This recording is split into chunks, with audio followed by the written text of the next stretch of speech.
ఓం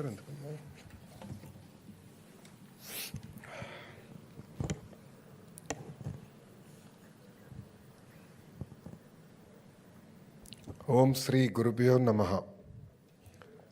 మంచి మాటలు చెప్పి మానవత్వం నేర్పేదే గురువు. ప్రజల్లో విలువలు పెంచేదానికి ఆధ్యాత్మిక సేవ అందిస్తున్న బ్రహ్మశ్రీ చాగంటి కోటేశ్వరరావు గారికి నా హృదయపూర్వక నమస్కారాలు.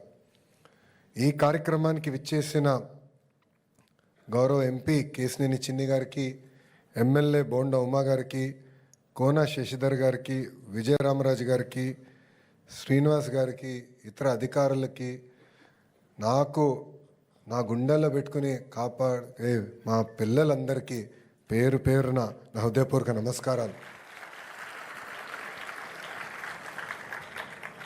చాగంటి గారు ముందర మాట్లాడటం చాలా కష్టమైన పని. ఆయన ముందు మాట్లాడతామంటే హనుమంతుడు ముందర కుప్పగంతలు వేసినట్లే. మీరు అందరూ ఆయన మాటలు వినేదానికి వచ్చారు, ఆయన ప్రవచనలు వినేదానికి వచ్చారు. సో నేను ఎక్కువ సమయం తీసుకోను, ఒక 2-3 మాటలు చెప్పి నేను ముగిస్తాను. చాగంటి కోటేశ్వరరావు గారిని నైతిక విలువలపైన సమాజంలో మార్పు తీసుకొచ్చేదానికి నియమించాలన్న నిర్ణయం తీసుకున్న ముందల గౌరవ ముఖ్యమంత్రి గారు నన్ను పిలుస్తాం జరిగింది. ఆయన నన్ను పిలిచి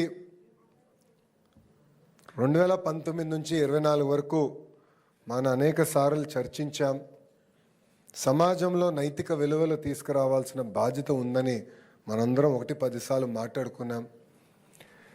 ఏం చేస్తే బాగుంటుందని గౌరవ ముఖ్యమంత్రి గారు నన్ను అడిగారు. నేను అనేక సందర్భాల్లో చెప్పా, గౌరవ ముఖ్యమంత్రి గారిని చూసి లైఫ్ లాంగ్ లెర్నర్ని నేనని. సో గౌరవ ముఖ్యమంత్రి గారికి చెప్పా, మీరు ఏ నిర్ణయం తీసుకున్నా ఒక విద్యాశాఖ మార్చులుగా మేము ఆ నిర్ణయం కట్టుబడి ఉంటామంటే, అప్పుడు ఒక్క క్షణం కూడా ఆలోచించకుండా చాగంటి కోటేశ్వరరావు గారిని ఏకంగా క్యాబినెట్ ర్యాంక్ ఇచ్చి ఆంధ్ర రాష్ట్ర ప్రభుత్వానికి సలహాదారుగా నియమించారు గౌరవ ముఖ్యమంత్రి శ్రీ నారా చంద్రబాబు నాయుడు గారు.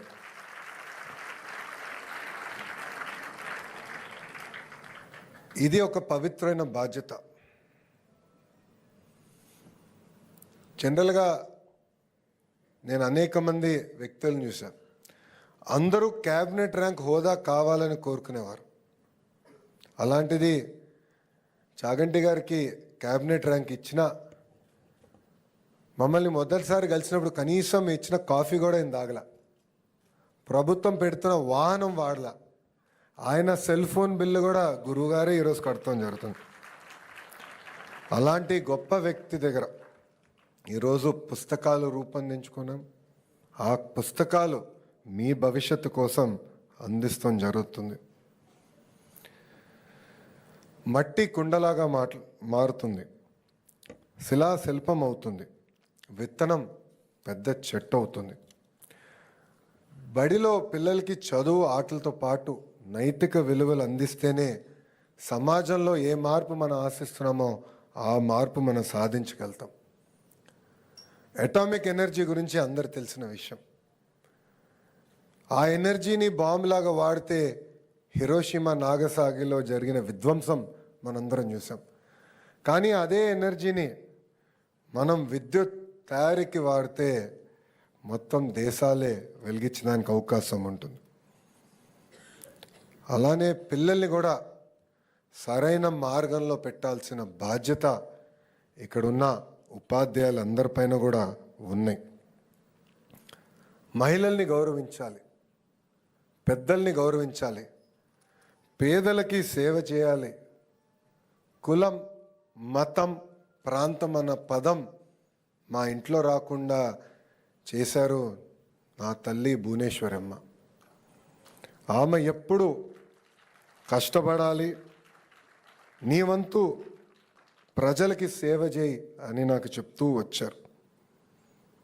ఈ కార్యక్రమానికి వచ్చే ముందల నేను కూడా మా మిత్రులతో, ప్రజాప్రతినిధులతో మాట్లాడుతూ వచ్చాం. ప్రభుత్వం చేయాల్సింది మేము చేస్తాం, పుస్తకాలు రూపొందిస్తాం, చాగంటి గారు లాంటి గొప్ప వ్యక్తులతో ప్రవచనాలు వచ్చే విధంగా చేస్తాం. కానీ అది సరిపోదు. మార్పు అనేది మన ఇంట్లో మొదలవ్వాలి. ఇక తల్లిగా, తండ్రిగా మన పైన ఉన్న అతి పెద్ద బాధ్యత ఇది. తెలుగు భాషలో కొన్ని వాడక పదాలు ఉంటాయి. గాజులు తొడుక్కున్నావా, చీర కట్టుకున్నావా, అమ్మాయిలాగా ఏడవద్దు. ఇది ఎప్పుడు వాడినా నాకు చాలా బాధ కలుగుతుంది. అందుకే ఇక్కడున్న మహిళలందరూ చెప్తున్నా, మా చెల్లెమ్మలందరూ చెప్తున్నా, ఎవరన్నా ఇంట్లో కానీ ఇది వాడితే లోకేష్ అన్న చెప్పాడు ఇది వాడద్దు, వాడితే లోకేష్ అన్నే నేను పిలుస్తానని చెప్పాల్సిన బాధ్యత ఉంది.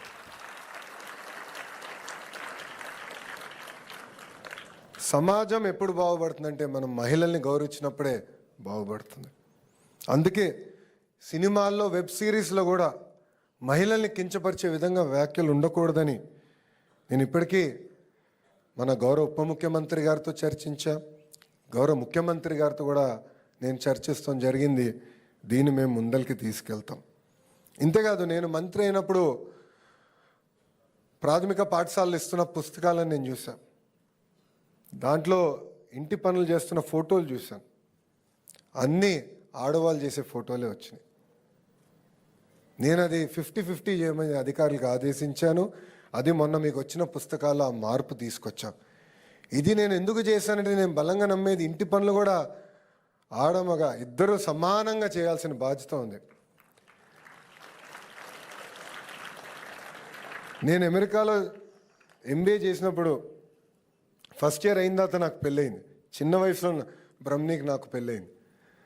అప్పుడు పనులు మేము ఇద్దరం 50-50 చేసుకున్నాం. ఒకసారి ఆమె లాండ్రీ చేస్తే ఇంకోసారి నేను చేశాను. మాకు ఎలాంటి ఫీలింగ్ లేదు. అందుకే ఆ మార్పు సమాజంలో రావాలని మేము బలంగా నమ్మాం. యువగలం పాదయాత్రలో కూడా కొంతమంది పిల్లలు మా తెలుగుదేశం పార్టీ చొక్కా వేసుకొని వస్తే నా బాధ కలిగేది. ఇప్పుడే మీకు రాజకీయాలు అవసరం, దానికి టైం ఉంది, ఇప్పుడు చొక్కాది మంచి చొక్కా ఇస్తాను, కానీ పార్టీ రంగులు వేసుకుని తిరగదని పిల్లలకి నేను చెప్తాను జరిగింది. ఎందుకంటే పిల్లల్ని నేను చూసినప్పుడు నాకు దేవుడు కనపడతారు. అన్కండిషనల్ లవ్ ఇస్తారు మనకి. ఆ పిల్లల్ని చూసుకోవాల్సిన బాధ్యత మనందరిపైన ఉంటుంది. కొన్ని నిర్ణయాలు మన జీవితంలో మనకు మార్పు వస్తుంది. ఆ నిర్ణయం నాకు యువగలం పాదయాత్ర. ఆ యువగలం పాదయాత్ర నేను చేసినప్పుడు చంద్రగిరి నియోజకవర్గంలో, నాకు ఇప్పుడు కూడా బాగా గుర్తు, చంద్రగిరి నియోజకవర్గంలో మహిళలతో ఒక సమావేశం ఏర్పాటు చేసుకున్నాం. ఆ సమావేశం ఏర్పాటు అయిన తర్వాత ఒక తల్లి నా దగ్గరకు వచ్చింది. మొత్తం కప్పేసుకుని ఉంది, కేవలం కళ్ళే కనపడుతున్నాయి. వచ్చి మీతో పర్సనల్గా నేను మాట్లాడాలని, మీడియా ఎవరు ఉండకూడదు, ఎవరు ఫోటోలు తీయకూడదని నాకు చెప్పింది. నేను కూడా ఆశ్చర్యపోయా. ఇప్పుడున్న తరం అంతా ఫోటోలు పిచ్చి, సెల్ఫీలు పిచ్చి, షార్ట్స్, ఇన్స్టాగ్రామ్ పిచ్చి. ఇది తల్లి ఎందుకు వద్దంటుంది అనుకున్నా. అప్పుడు ఒక రూమ్లో కూర్చుని తల్లి ఆమె బాధ చెప్పుకుంది. ఆమెకి 3 పిల్లలు ఉన్నారు, 3 ఆడపిల్లలు. పెద్ద పాపని గంజాయికి బానిసలు చేసి శారీరకంగా 30 రోజులు వాడుకున్నారు. అది తెలుసుకున్న తల్లి ఆమె బాధ, ఆవేదన నాకు చెప్పింది. ఆమె ఒక్కటే అనింది, మీరు ఇంత దూరం వచ్చారు, నడుస్తూ వచ్చారు, CMC వెల్లూరుకి ఒక్క మాట చెప్పండి, డీఅడిక్షన్ సెంటర్కి మా పాపని తీసుకెళ్తా, లేదంటే మా పెద్ద పాపని నేనే చంపేస్తాను, అప్పుడు కానీ మా 2 పాపలు పాడవరని ఆమె చెప్తాం జరిగింది. అందుకే ప్రజాప్రభుత్వం ఏర్పడిన తర్వాత డ్రగ్స్ పైన ఒక యుద్ధం ప్రకటించాం. ఇది చాలా సీరియస్గా తీసుకోవాల్సిన బాధ్యత ఇక్కడ ఉన్న మనందరిపైన ఉంది. నా ఇంజనీరింగ్ కానివ్వండి, నా పని కానివ్వండి, దాని తర్వాత నా MBA కానివ్వండి, నేను అమెరికాలో చేశాను. స్టాన్ఫర్డ్ యూనివర్సిటీలో నేను MBA చేశాను. చాలామంది నన్ను ఒక విషయం అడిగారు, స్టాన్ఫర్డ్లో MBA చేసావు, తిరిగి భారతదేశానికి వచ్చావు, స్టాన్ఫర్డ్లో నువ్వు ఏం నేర్చుకున్నావు అని అడిగారు. స్టాన్ఫర్డ్ MBAలో ఫైనల్ ఎగ్జామినేషన్లో టీచర్లు ఉండరు, ఇన్విజిలేటర్లు ఉండరు. ఎగ్జామ్ పేపర్లు తీసుకొచ్చి అక్కడ టేబుల్ పైన, ఇంత పెద్ద హాల్ ఉంటే టేబుల్ పైన ప్రొఫెసర్ గారు పెట్టి వెళ్ళిపోతారు. మాకు ఒక ఆనర్ కోడ్ సిస్టమ్ ఉంది. ఆల్టర్నేట్ చైర్లో కూర్చోవాలి, నేను కాపీ కొట్టను, ఎవరైనా కాపీ కొడితే రిపోర్ట్ చేస్తాను.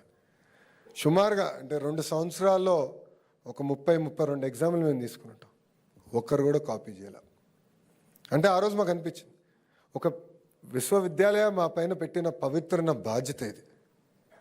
ఆ మార్పు నాలో తీసుకొచ్చింది. ఆ మార్పు సమాజంలో రావాలని బలంగా నేను నమ్ముతున్నాను. చాలామంది అడిగారు, విద్యాశాఖ నీకు అవసరమా అని. కఠినమైన శాఖ, ఉపాధ్యాయులు ఉంటారు, సంఘాలు ఉంటాయి. ఈ ఛాలెంజ్ నీకు అవసరమా అంటే వాళ్ళందరికీ ఒకటి చెప్పా, జీవితం అంటేనే ఒక ఛాలెంజ్. ఛాలెంజ్ లేనిది జీవితం లేదు. ఈరోజు కొన్ని సంఘటనలు మనం చూస్తున్నాం, చాలా బాధ కలుగుతుంది. మార్కులు తక్కువ వచ్చినాయన్నో, లేదంటే ఇంట్లో తల్లిదండ్రులు గట్టిగా చెప్పారన్నో పిల్లలు కుమిలిపోయి ఏకంగా ఆత్మహత్య చేసుకునే పరిస్థితికి వస్తున్నారు. 2019లో నేను ఓడిపోయా ఎన్నికలు, 5300 ఓట్లతో ఓడిపోయా. ఒకరోజు బాధ కలిగింది, ఆవేదన కలిగింది. కానీ రెండో రోజు నుంచి ఆ బాధ, ఆవేదన నాలో కసి పెంచింది. నేను కన్విన్స్ చేసుకోలేకపోయా ప్రజల్ని. 5 సంవత్సరాలు కష్టపడతా, తిరిగి వాళ్ళ మనసు నేను గెలుచుకుంటానని 5 సంవత్సరాలు కష్టపడ్డా. అనేక మంది అవమానించారు. జీవితం అనేది అదే, అనేక మంది అవమానిస్తారు, అనేక మాటలు మాడతారు. కానీ ఒక లక్ష్యం పెట్టుకుని పనిచేస్తే మన అనుకున్న లక్ష్యం సాధించే శక్తి కూడా దేవుడు మనకిస్తాడు. తిరిగి అదే నియోజకవర్గంలో నేను 91,000 మెజార్టీతో గెలిచాను. శాసనసభ్యుడిగా నేను శాసనసభలో అడుగుపెట్టా. అదే బాధ్యత నేను ఈరోజు ఒక విద్యాశాఖ మంత్రిగా స్వీకరించాను.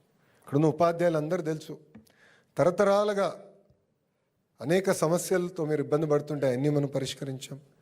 టీచర్ ట్రాన్స్ఫర్ యాక్ట్ తీసుకొచ్చాం. 1 క్లాస్ 1 టీచర్ కూడా ఏకంగా 9,600 పాఠశాలలు మనం నియమించుకోవటం జరిగింది. 16,347 మంది ఉపాధ్యాయుల్ని మెగా డిఎస్సి ద్వారా 150 రోజుల్లో ఒక్క లిటిగేషన్ లేకుండా మనం నియమించుకుంటాం జరిగింది. కేజీ నుంచి పీజీ వరకు కరికులం మొత్తం రీవ్యాంప్ చేస్తున్నాం. దాంట్లో తొలి అడిగేసాం. మీరు చూస్తే ఇప్పుడు పిల్లలకి అందించే పుస్తకాల్లో కానీ, బ్యాగులు కానివ్వండి, అదేవిధంగా బెల్ట్, యూనిఫామ్లు ఎక్కడ పొలిటికల్ మెసేజింగ్ లేదు. ఎక్కడ మంత్రి గారి ఫోటో, ముఖ్యమంత్రి గారి ఫోటో, ప్రధానమంత్రి గారి ఫోటో కూడా లేదు. మీరు చూస్తే ఏకంగా ఇప్పుడు డాక్టర్ సర్వేపల్లి రాధాకృష్ణ గారి పేరుతో కిట్లు మీకు అందించాం. డొక్కా సీతమ్మ గారి పేరుతో మధ్యాహ్న భోజనం అందిస్తున్నాం. సాటర్డే ఏకంగా నో బ్యాగ్ డేగా కూడా మేము నియమిస్తాం జరిగింది. ఇక్కడున్న పిల్లలందరూ నేను ఒకే విషయం కోరుతున్నా, ప్రభుత్వం మేము ఒక బాధ్యతగా మేము పనిచేస్తాం. ఎంతోమంది మహనీయులు ప్రభుత్వ పాఠశాలలో చదివి అద్భుతాలు సృష్టించిన వారు ఉన్నారు. మీ అందరిలో ఆ శక్తి ఉంది. తల్లిదండ్రులు ఎంతో త్యాగం చేసి మీకోసం రూపాయి ఖర్చు పెడుతున్నారు, మీ భవిష్యత్తు కోసం ఖర్చు పెడుతున్నారు. వాళ్ళు ఏ బాధ్యత అయితే మన పైన పెట్టుకున్నారో అది మనం నిలబెట్టుకోవాలి. నైతిక విలువలు అనేది చాలా చాలా అవసరం. నేను గురువు గారికి ఇప్పుడే చెప్పా, పుట్టపర్తిలో సత్య జయంతి కార్యక్రమం జరుగుతున్నా, అక్కడ నేను పాల్గొని వస్తున్నా. నిన్న గౌరవ ఉపరాష్ట్రపతి గారి నాయకత్వంలో ఒక పెద్ద కార్యక్రమం జరిగింది. అక్కడ ఎంతోమంది వచ్చారు, లక్షలాది మంది వచ్చారు. ప్రోగ్రాం అయిన తర్వాత అందరు నుంచుని ఎవరు గ్లాసు, ఎవరు బాటిల్, ఒక్క చిన్న కాగితం, చాలా పెద్ద స్టేడియం అది, ఒక్క చిన్న కాగితం కూడా వదులుకొని అందరు తీసి వెళ్ళి చెత్తబుత్తల్లో వేసి వాళ్ళు తిరిగి ఇంటికి ప్రయాణం చేశారు. ఇలాంటి మార్పు మనందరిలో రావాలి.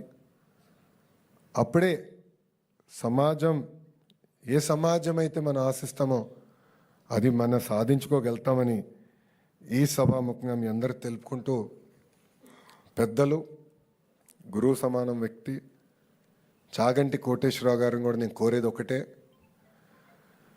మమ్మల్ని నడిపించాల్సిన బాధ్యత మీ పైన ఉంది. చాలా అంటే 42 years 42 సంవత్సరాల వయసులో నేను ఒక విద్యాశాఖ మార్చులయ్యాను. ప్రజలు నా పైన పెట్టిన పవిత్రమైన బాధ్యతగా నేను ఇది భావిస్తున్నా. మీ డైరెక్షన్లో నేను కానివ్వండి, మా అధికారులు కానివ్వండి, శాఖ మొత్తం పనిచేసడానికి సిద్ధంగా ఉంది. ఇప్పటికీ మీరు చాలా సమయం కేటాయించారు. ఇలాంటి కార్యక్రమం స్టార్టింగ్ అన్ని జిల్లాల్లో, అన్ని పార్లమెంట్లో పెట్టాలనేది నా కోరిక. దాని తర్వాత అన్ని నియోజకవర్గాల్లో కూడా తీసుకెళ్ళి కేవలం పిల్లలు ఉపాధ్యాయులతోనే కాకుండా ప్రజలతో కూడా పెట్టి ప్రజలు ఒక చైతన్యం తీసుకొచ్చి ఆంధ్ర రాష్ట్రం ఎట్లాగో ఒక ఇన్వెస్ట్మెంట్స్లోనో ఇతర రంగాల్లో నంబర్ 1 చేయాలన్న తపంతో మేము అందరం పనిచేస్తున్నాం. కానీ నైతిక విలువలు కూడా ఎప్పుడైతే వస్తుందో అప్పుడే ఆంధ్ర రాష్ట్రం అన్ని రంగాల్లో నంబర్ 1 అవుతుందని నేను బలంగా అనుకుంటున్నా. దానికి మీ గైడెన్స్ మాకు ఎప్పుడు ఉంటుందని ఈ సభాముఖంగా కోరుకుంటూ నాకు ఇంత అద్భుతమైన అవకాశం ఇచ్చిన మీ అందరికీ పేరు పేరున నా హృదయపూర్వక ధన్యవాదాలు తెలుపుకుంటూ మీ అందరి దగ్గర నుంచి సెలవు తీసుకుంటున్నా. జై హింద్.